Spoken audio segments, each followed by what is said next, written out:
everyone, Ryan here, M&R Productions, and welcome back to a video sponsored by Republic Bricks, who sent me everything in this here box. This video, of course, is about one specific thing in the box, so let's open it up. This one was sent differently than I usually get them sent to me. Usually I get them sent unbuilt, but the reason for the box being so large isn't that there are multiple sets inside, and they just wanted to protect all the random loose parts with bubble wrap. He also sent me some of his new custom clone troopers to take a look at. He just bought a printer a few months ago, and so we'll see if these are any good. I've been waiting for this one too. This is not the main thing, obviously, but the snow speeder that goes with the AT-AT over there, that'll be for a different video. Warning, choking hazard, small parts not for children under 3. I'm glad Timmy's looking out for me. I don't have to worry about this myself, but in case I was a small child under 3 and somehow had the ability to read this and have the foresight to not put something in my mouth, this would be a good thing to see. Well, that's the shift. So I'd rather not take it out of the bubble wrap because I feel like this way it's in the best condition it could possibly be in. And that way I can put it on display and not have to worry about getting dusty. So this should be the new Republic Bricks Venator. Of course, there's the old Republic Bricks Venator, which is a whole different thing. That's a UCS Venator. I've taken a look at it on my channel. I think he sells it for $700, which is very expensive, but that's the world of custom Lego for you if you're new here. So unlike every other Republic Bricks set I've taken a look at on the channel, for this one in particular, I cannot comment as to the building process for this. Is it good? Is it bad? Is it tedious? Does it take too long? I don't know, because this is my process. So not too bad a shape overall for having been shipped all the way across the United States of America.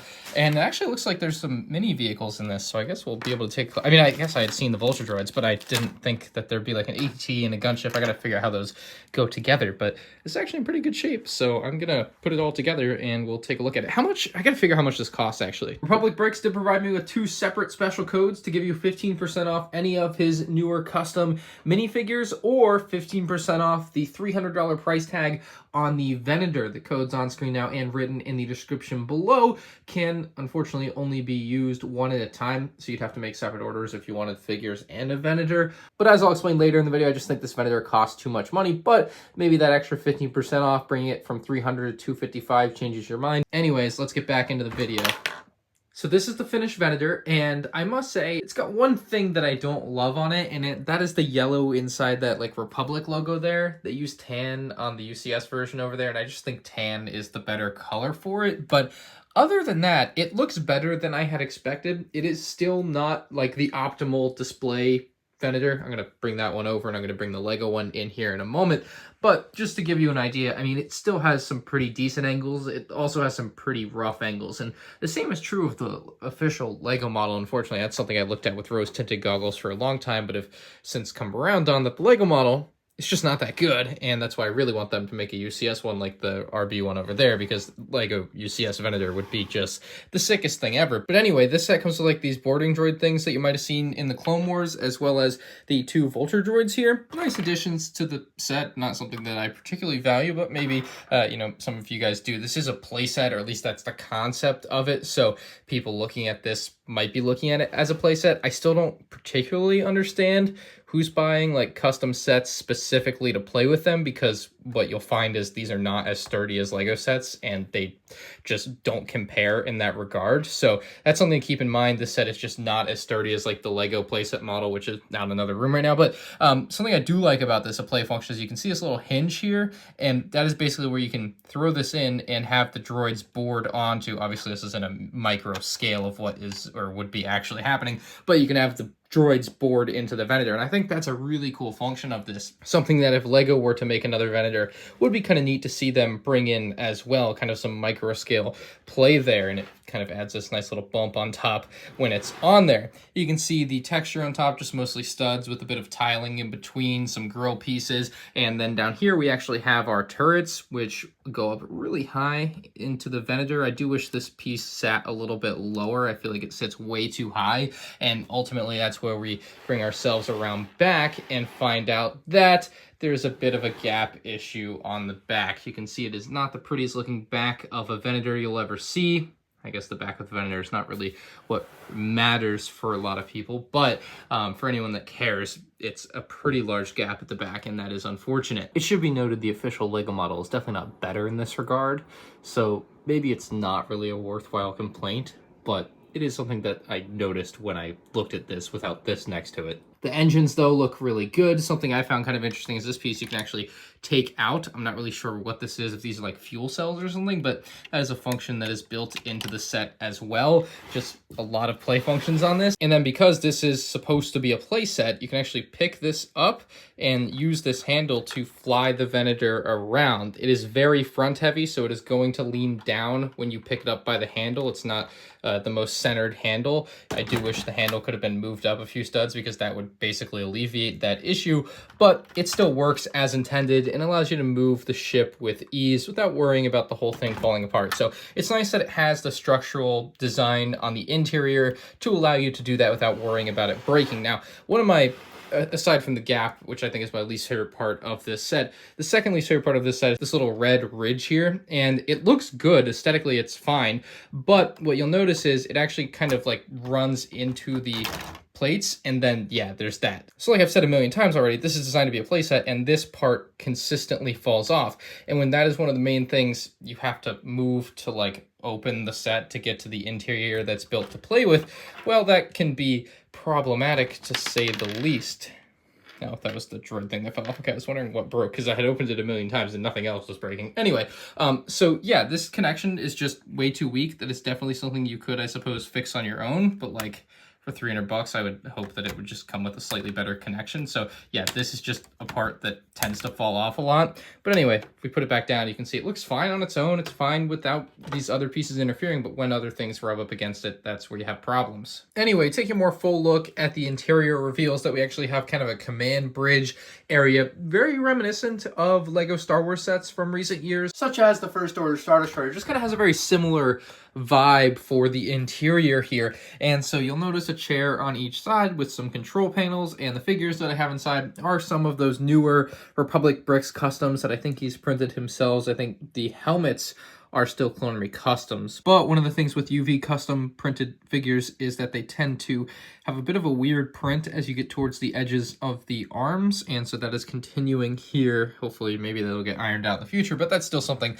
I'm noticing with some of the characters here, although this one in particular is pretty dang cool. It's like a mute, like some of these, so like there's customs that are like this is a wolf pack or Commander Wolf, not sure which, but like obviously like this is Crosshair. Like there are characters that are characters, and there's kind of like custom weird, you know, art characters like a Mutalist 10 style clone trooper like this, and that's always pretty cool to me. But anyway, I kind of like the whole vibe for the bridge, pretty simplistic, black interior, and I really like that. And then over here you kind of have the troop bay area where you can kind of have some weapons on clips there, and then you have your clone trooper. He's got his custom weapon in hand, but he can lay in bed if you want him to, which is really awesome as well. And then I think actually inside of here there might be some weapons. If we open this up, oh no, what are these, like holocrons? There's something in there. I didn't know what was in there because obviously I didn't build it. So that's pretty cool that there's something in there. And so the way these panels close up is they're pretty loosely on here. Like they're all connected pretty strongly down here, but everything else is just kind of flowing around. And so if you want to close this, you actually have to line this piece up and put it into that little hole there. And so you bring it all the way up and then until it's down and in. So we'll close, oh, we're gonna get him out of the way too. Close that all the way down. You can see how that looks actually really nice like that. And then here we have that mini ATT and mini Republic gunship that I had shown up front. And so this is kind of the area where all the big vehicles go. And there's a couple clips over there as well for, I guess, weapons or whatever you want to clip into there. So when you put everything next to each other, it paints quite a picture.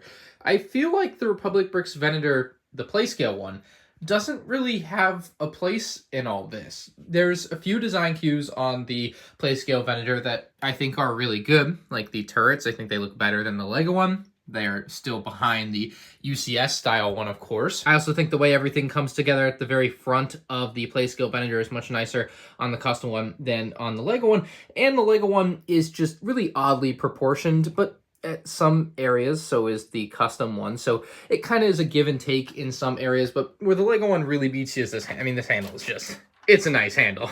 And everything's weighted evenly, distributed evenly, so that's like the center of mass there. But what ultimately matters here is pricing. Where does the custom Playscale Venator fit within the pricing scheme between these two sets? Of course, the LEGO one, when it was released in 2009, retailed for $120, but that's irrelevant now. How much are you going to pay if you want a Venator today? And let's say these are the three options on the table for you. You can go on eBay or Bricklink right now and buy a used LEGO Venator, dust and all, just like mine, for somewhere in the ballpark of $300, $350. It just depends. That's the thing with eBay listings. They definitely vary. And so you can maybe get lucky, get a deal for $250, $200. In that case, maybe this is going to be a much better deal than this at $300, obviously. But you could also just be SOL and maybe have to pay $300, $350. It just depends. And then, of course, like I said, the Republic Bricks Playscale one costs $300. And so let's just say it. Let's just call them even on price. Then I really don't see the reason for this existing, especially when it has, you know, pretty big flaws in the design. And so then for the higher end buyers, the people that want to spend a little bit more money, or maybe a considerable amount more money, $400 more really than either of these two will probably cost you at $700. Although you could get a sealed one of these for $700 if that's what you're into, if you really are only into official LEGO models, which I typically am, but of course Timmy graciously provides these models for free for me, so I review them on the channel. But you can get this for about the same price as a sealed 2009 Venator, which might be appealing to some. But the point being, this looks so much better. This, some people might just find more appealing because it's the LEGO one versus this. Just to me, I feel like this set misses the mark for what it should be or could have been, because it doesn't really fill a gap that needed filling. The UCS Venator at $700 filled a market for a UCS Venator, people that want a big old Venator that looks cool on display. This doesn't really bring anything new to the table, and more importantly, it doesn't bring anything new to the table for its price point at $300 when these end up costing about the same. But I think one of the areas Republic Bricks has done really well with is with sets like these two sets here. Just very beautiful models that fill a price point and a particular vehicle that LEGO isn't producing or hasn't produced in a long, long time. And while this fits the bill for something LEGO hasn't produced in a long, long time, it unfortunately doesn't bring anything to the table that I see as worth jumping out of bed to buy. But on the flip side of this Venator, which I just don't think is a great thing, what he's been really successful with has been his Republic gunships, and those have been able to come in and fill a gap that certainly needed filling for LEGO Star Wars, where LEGO hasn't made a gunship since 2013. There's not going to be one in 2022 as far as we can tell, and you know, he's probably making a killing selling Republic gunships for reasonable prices with many different options as far as your color scheming goes, like a Munilist 10 gunship. LEGO's just not going to make those, and that's what I think something like Republic Bricks does really well. This, unfortunately, this is one of my least favorite sets he's done, and I hate to say it, but it's just not that good. It's not as disastrous build quality-wise as the TIE Bomber, but boy, it just, I don't know, it just, there's, everything on it just feels like it's close to good, but not quite there. I'm really hoping for a new LEGO Star Wars Venator in 2025 on the 20th anniversary of Revenge of the Sith. Be it a UCS style or a Playscale version, I don't really care. Although I'd prefer a UCS style. But that's when I would expect one. If you're looking for one now, you can buy this one on eBay for $300. You can buy this one from Republic Bricks for $300. Or you could even throw yourself in for a UCS style version for $700. I'd like to thank Timmy again for sending me his Playscale Republic Venator to review on the channel. If you guys enjoyed the video, a like would be greatly appreciated. And if you're new to the channel, make sure you subscribe. You can check out more Republic Bricks LEGO Star Wars set reviews on the end screen now. There's definitely some better sets than this out there.